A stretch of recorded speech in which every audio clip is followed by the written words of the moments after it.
today entering the belly of the beast, so to speak, and speaking to Republicans gathering in Baltimore for their big retreat.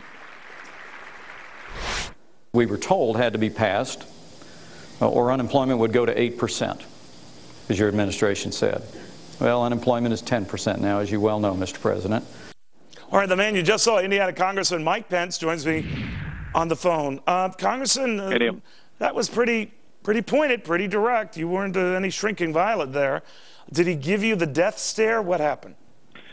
Well, no. I think what happened here was a very honest conversation, a very frank exchange. It spanned the better part of an hour and a half. The President brought about 20 minutes of remarks, and then as you can see, being replayed on lots of the networks, including this one. But I'm talking, Congressman, to you. Yeah. You were very direct, very clear.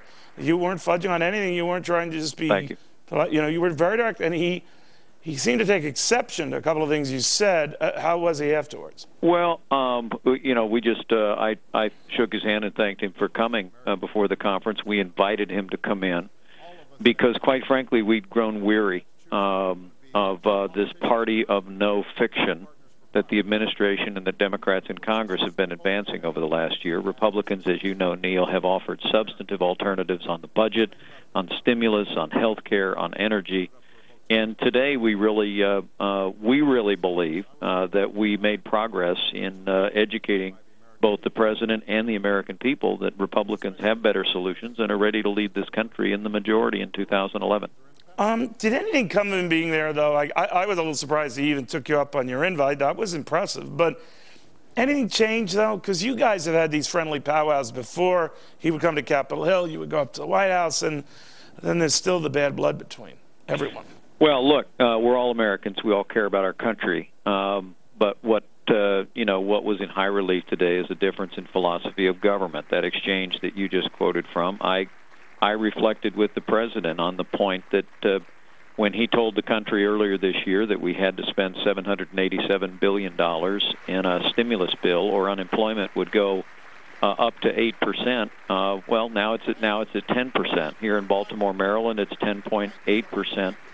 And families are hurting. And I said, by the way, President, Congressman, when you raised that, he was saying, once again, I inherited this mess. The severity of the recession was worse than I could appreciate. But my whole stimulus point, program didn't kick in for a few months of my administration. Yeah, but so he was passing the baton there. Yeah, well, he was passing the baton a bit. He definitely defended what I think most Americans know is a failed economic stimulus plan. In fact, he not only the last one failed. He wants Speaker Pelosi to send him another piecemeal list of liberal spending priorities in her latest jobs bill.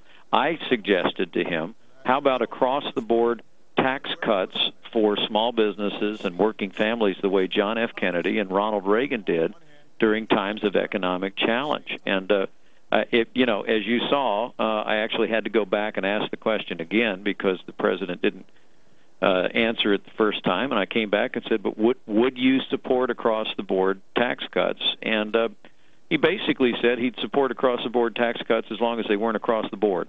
And well, you know what? You were, by the way, you were a very tough question. You could be a Fox anchor if you wanted to be, Congressman, but you obviously want to lift the esteem of your life a lot more, which is a very good move for you. But, Congressman, thank you very much. It was very interesting to watch this today. Thank you, Neil. Congressman Pence.